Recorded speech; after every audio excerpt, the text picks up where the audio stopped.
long buried beneath dust and time, some structures whisper secrets no history book can explain. Step beyond the veil, into the ruins that defy logic, and the civilizations that vanished without a trace. Beneath the murky waters of Egypt's northern coast lies a city swallowed by time, a metropolis once so powerful, it rivaled even Alexandria. This is Thonis Heracleion, Egypt's legendary lost port. For centuries, it was known only through ancient Greek texts and temple inscriptions, dismissed by many as myth. Herodotus spoke of it as the place where Heracles first set foot in Egypt, and where Paris and Helen sought refuge before the Trojan War. Yet no trace had ever been found. Then, in the year 2000, maritime archaeologist Frank Gaudio made a startling discovery beneath Abukir Bay. Using sonar and sub-bottom profiling, his team unearthed colossal statues, inscriptions, and entire stone temples, all submerged in the silted seabed. Thonis to the Egyptians, Heracleion to the Greeks, it was a vital trade hub, sitting at the mouth of the Nile, controlling the flow of goods between the Mediterranean and the Egyptian interior. Temples honoring Ammonius Gerib, grand processional avenues, and docks long lost to history were revealed in stunning detail.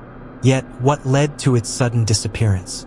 Geologists believe a deadly combination of rising sea levels, soil liquefaction, and seismic activity may have caused the city to collapse and sink into the sea sometime in the 2nd century BC. Its remains now rest under 10 meters of water, preserved in near-silent obscurity. And while much has been recovered, vast portions of Thonis Heracleion remain untouched, veiled by the currents of time, waiting for the next diver to disturb the silence of a forgotten empire. Perched above the Lukos River on Morocco's Atlantic coast, the ruins of Lixus whisper tales from a time when gods, empires, and myth intertwined. This is one of the oldest cities in North Africa, a place where legend and history meet. Founded by the Phoenicians around the 12th century BCE, Lixus later became a prized possession of the Carthaginians and then the Romans. It was more than a trading post. It was a cultural crossroads, a city of temples, amphitheaters, salt factories, and fish salting workshops that once fed the entire empire. Roman mosaics still cling to the floors, faded but proud, echoing a time of wealth and sacred ceremony. But what truly sets Lixus apart is the mythology woven into its very stones. Some ancient sources claim that this was the site of the fabled Garden of the Hesperides, the place where Hercules undertook one of his labors to retrieve the golden apples guarded by a dragon. Whether allegory or anchor to real locations, the city seems to straddle two worlds, the historical and the divine. Over time, shifting trade routes and the silting of the Lukos estuary led to Lixus's slow decline. By the Islamic period, it had fallen into obscurity, its ruins reclaimed by nature and largely forgotten by history. Yet the foundations remain, weathered and wind-scoured, offering quiet resistance against time's erasure. And deep beneath its sunlit terraces and overgrown corridors, the city may still hold secrets waiting to be unearthed or remembered. High above the Aravalli hills of Rajasthan, nestled against rugged cliffs and shaded by ancient trees, stands a forgotten marvel of royal India, Bundi Palace, a place where silence lingers in painted halls and time clings to every cracked stone. Constructed in the 17th century by the Hatta Rajputs, Bundi Palace was once a vibrant seat of power, poetry, and princely grandeur. Unlike the more famed forts of Jaipur or Udaipur, Bundi remains largely untouched. Its walls quiet, its courtyards empty, its secrets intact. But inside, something extraordinary awaits. The palace is home to some of the most breathtaking murals in all of India, vivid frescoes of royal processions, Krishna's divine exploits, and scenes from the Ramayana. Painted in natural pigments that have defied centuries, these artworks glow with an ethereal brilliance. Yet many of these rooms were never meant for public eyes. Hidden chambers, sealed corridors, and frescoes seen only by moonlight speak to a world of ritual, solitude, and forgotten purpose. But why was Bundi abandoned? Historians suggest political decline, British-era neglect, and the shifting tides of trade and influence. Others whisper of darker reasons: unexplained disappearances, cursed halls, and the slow retreat of a dynasty into legend. Today, Bundy Palace watches over its sleepy town below, a silent guardian of stories half told. And for those who venture through its overgrown gates and faded archways, the question remains: what memories still echo in the silence of its painted shadows? In the barren sweep of Iran's southeastern desert lies a place scorched by legend and silence, Shari-Sukhtay, the burnt city.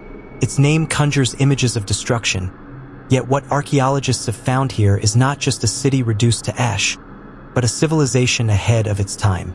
Dating back over 5,000 years, Shari-Sukhtay was once a flourishing Bronze Age metropolis, a hub of trade, innovation, and culture nestled along ancient trade routes linking Mesopotamia, the Indus Valley, and Central Asia. Excavations have revealed multi-roomed mud-brick houses, a sophisticated sewage system, and some of the earliest evidence of brain surgery and artificial eyes, centuries before such practices appeared elsewhere. But perhaps most haunting is what still remains unexplained. Why did such an advanced city vanish? For major fires mark its layers of occupation, yet there's no sign of invasion or war. Did climate, internal collapse, or shifting rivers lead to its demise? The answers remain elusive, buried in dust. Among the ruins, archaeologists uncovered the world's earliest known animation, a small pottery bowl painted with sequential images of a goat leaping to eat leaves. It's a quiet reminder. This city dreamed, imagined, and created, only to vanish without warning. Today, the burnt city lies silent beneath the desert sun, its bones exposed to time. And while the flames that named it have long died, the mystery they left behind still burns, waiting to be deciphered, one artifact at a time. Deep within the mist-shrouded valleys of central Vietnam, encircled by jungle and silence, lies a forgotten kingdom carved in brick and belief, the My Son Sanctuary. Once the spiritual heart of the Kampa civilization, it now stands as a sacred ruin, echoing the chants of a lost world. Founded in the 4th century CE, My Son served as a ceremonial site for the Hindu kings of Kampa, who traced their divine lineage to Shiva himself. Over the next 1,000 years, the sanctuary blossomed into a complex of over 70 temples, towers, and altars, each meticulously crafted with interlocking bricks, adorned with bas-reliefs of deities, dancers, and mythical beasts. The masonry remains a mystery to this day. The ancient builders used no mortar, and yet their temples still cling together after centuries of weather and war. But My Son's grandeur was not eternal. Invasions, the slow fall of the Kampa Empire, and the jungle's relentless reclaiming left much of the site in ruin. And during the Vietnam War, U.S. bombing raids devastated parts of the sanctuary, shattering centuries of sacred history in mere moments.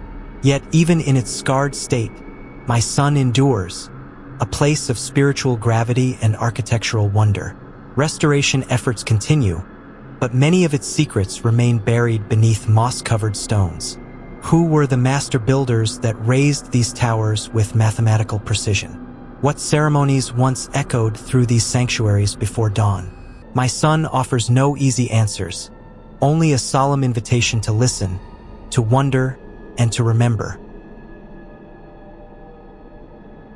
In the lush heart of Sri Lanka, veiled by forests and time, lies a city that once pulsed with the lifeblood of an ancient kingdom, Anuradhapura.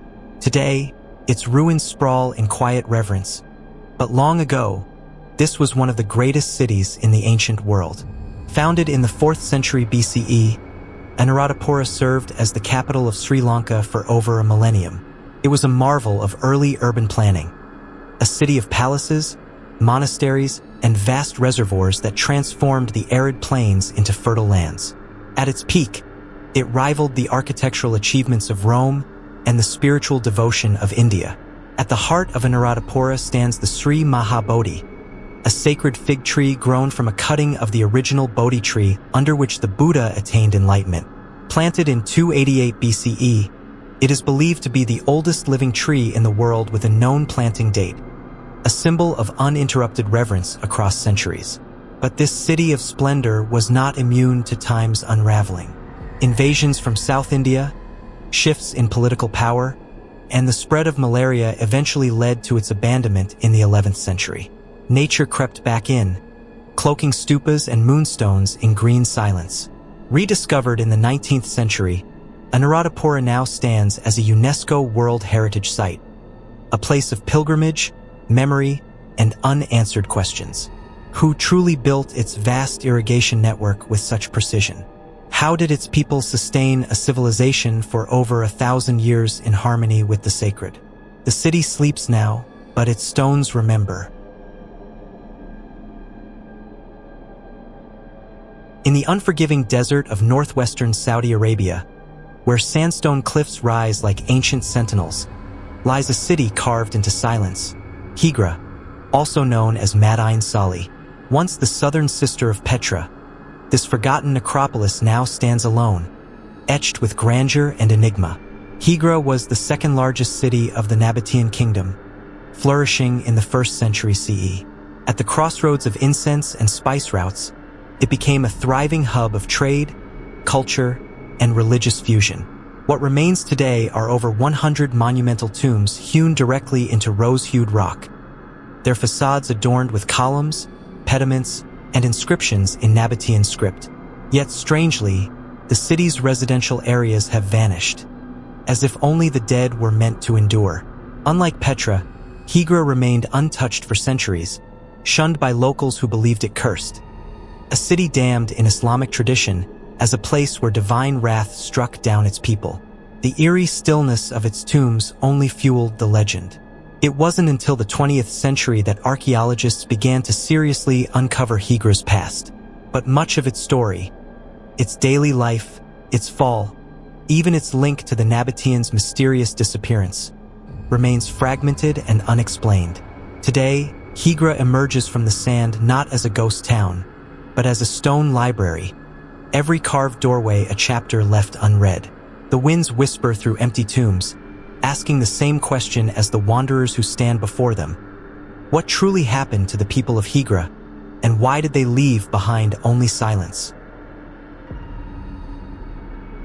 On a windswept plateau along the Turkish-Armenian border, where the land falls away into deep canyons, the ruins of Ani rise like a mirage from another age. Once called the City of 1001 Churches, Ani was a medieval metropolis of breathtaking scale, now abandoned, weathered, and eerily still. Founded over 1,600 years ago, Ani reached its golden age in the 10th and 11th centuries as the capital of the Bagratid Armenian kingdom. Strategically placed on the Silk Road, it blossomed into a thriving center of art, religion, and trade. Its skyline bristled with domed churches, palaces, and defensive walls so massive they were said to be impenetrable. But time did not favor Ani.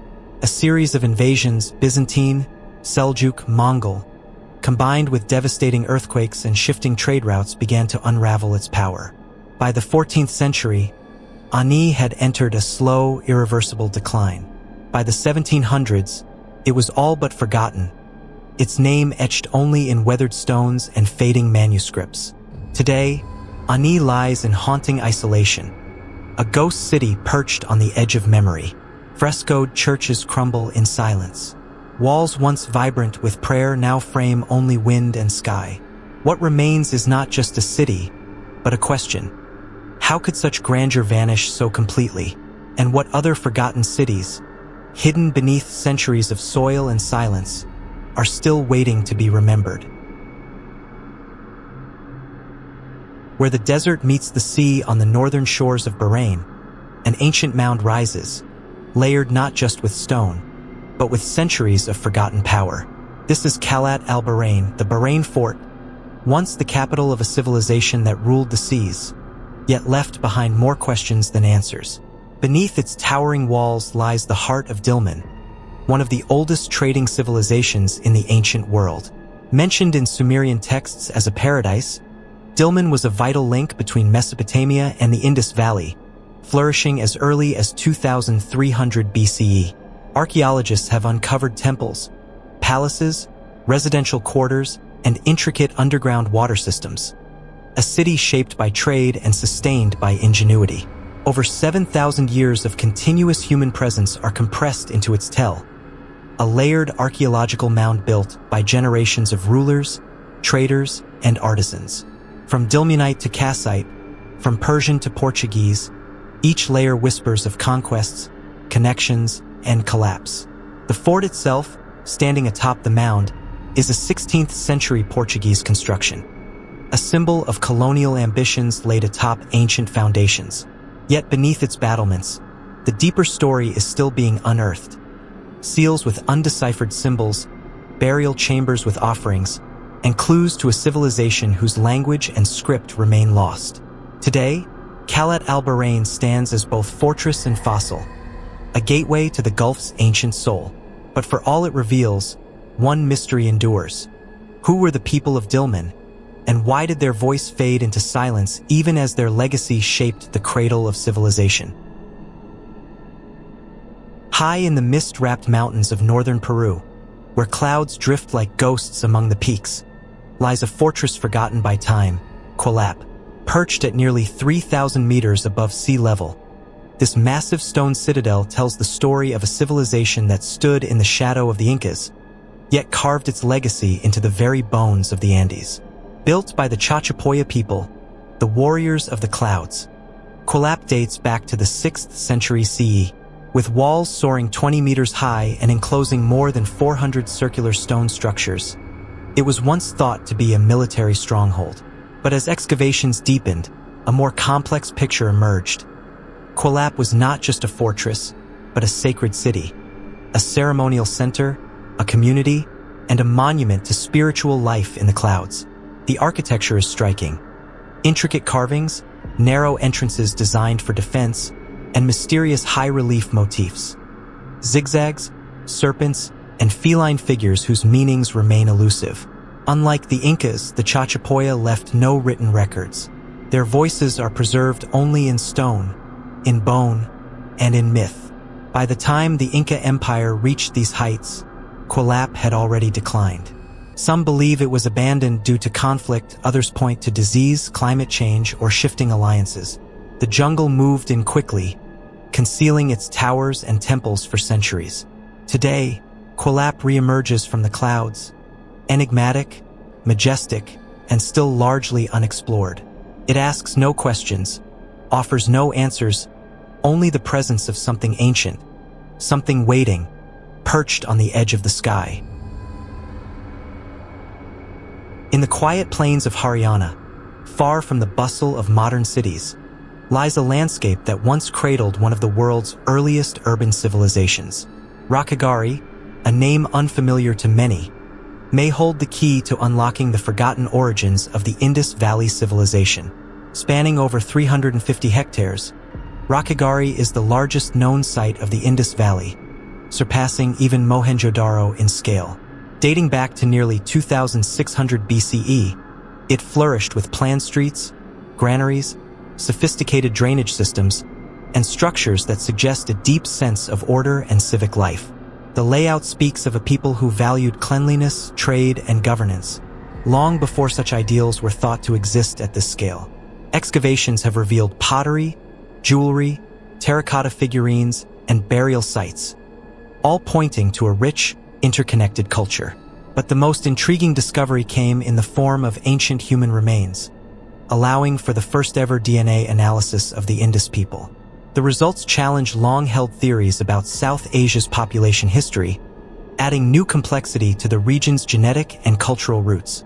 Yet despite its significance, Rakhigarhi remains largely unprotected, threatened by encroachment, erosion, and neglect. Much of the site still lies buried, its secrets hidden beneath layers of dust and crop fields. What caused this great city to fade into obscurity? Was it climate change, river shifts, or a gradual societal transformation? Rakhigarhi offers no clear answer, but in its silent ruins lies a message. The story of India's past is older, richer, and more mysterious than we've ever imagined. and it's only just beginning to be told. High in the Rhodope Mountains of southern Bulgaria, where craggy cliffs pierce the sky and pine forests whisper ancient songs, lies the stone city of Perperikon. Shrouded in myth and carved entirely from rock, it is a place where history and legend converge. A sanctuary in stone that has stood watch for over 7,000 years. Archaeologists believe Perperikon was first inhabited in the Neolithic era, but it rose to prominence during the Bronze and Iron Ages as a sacred site. At its heart stood a monumental temple, possibly dedicated to the sun god, where oracles once spoke and kings sought divine counsel. Some even claim this was the site of the famed Temple of Dionysus, the same oracle that allegedly foretold the rise of Alexander the Great. The city was built without mortar. Terraces, stairways, altars, and halls sculpted directly into the mountain itself. Its strategic location offered sweeping views and natural fortification, making it both a spiritual center and a military stronghold. Throughout the centuries, Thracians, Romans, Byzantines, and Ottomans all left their mark on Perperikon, each layer adding to its complex legacy. But for all its grandeur, Perperikon was eventually abandoned. Earthquakes, invasions, and shifting empires led to its gradual decline. Nature reclaimed it, and for centuries, its stones sat in silence beneath layers of soil and moss. Today, as its ruins emerge once more, Perperikon invites both pilgrims and scholars. Its walls may no longer echo with prophecy, but they still raise a timeless question. What truths lie hidden in the stones of those who spoke to the gods? Cradled between emerald peaks and cloaked in drifting clouds, Machu Picchu rises like a vision from another world. Hidden for centuries above the Urubamba Valley, this Inca citadel is not just a marvel of stone. It is a place where the line between heaven and earth seems to vanish. Built in the mid-15th century under the rule of Emperor Pachacuti, Machu Picchu was never touched by Spanish conquest. Its isolation preserved it from destruction, but also shrouded it in mystery. With over 150 structures, temples, terraces, ritual baths, and observatories, the city reveals an astonishing harmony between architecture and nature. Stones are cut with such precision that they fit together without mortar, enduring earthquakes and centuries of silence. Yet despite its fame, the true purpose of Machu Picchu remains uncertain. Was it a royal retreat, a sacred ceremonial center, an agricultural experiment, or perhaps a convergence of all three? Clues lie in the astronomical alignments, the ritual spaces, and the sheer scale of human effort involved in shaping the mountaintop into something both practical and profound. Rediscovered in 1911 by Hiram Bingham, Machu Picchu quickly became a global symbol of ancient ingenuity and spiritual wonder. But many of its secrets, including how the Incas transported such massive stones, or why the site was abruptly abandoned, remain locked within its granite walls. As mist rolls across its terraces at dawn, Machu Picchu stands not as a ruin, but as a living question, a testament to a civilization that listened to the mountains and left behind a riddle written in stone.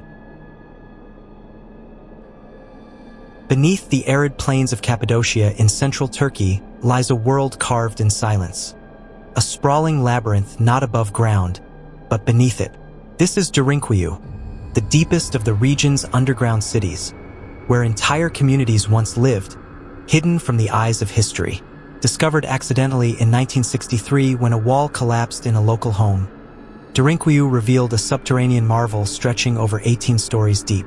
Carved directly into volcanic rock, it housed up to 20,000 people, complete with living quarters, kitchens, wine cellars, stables, schools, and even chapels. Ingenious ventilation shafts and complex security systems, including massive rolling stone doors, protected its inhabitants during times of invasion or unrest. Scholars believe Derinkuyu was first excavated by the Phrygians in the 8th or 7th century BCE, and later expanded by early Christians fleeing persecution. But its true origins remain debated. Some suggest even older civilizations may have laid its foundations. What drove people to live entirely underground? War, climate, or something else? Unlike other archaeological sites, Derinkuyu holds no majestic columns or towering statues. Its mystery lies in the darkness, in the silent coordination of engineering, faith, and fear. The deeper one descends, the more one feels the weight of both stone and story. Today, much of Derinkuyu remains unexplored.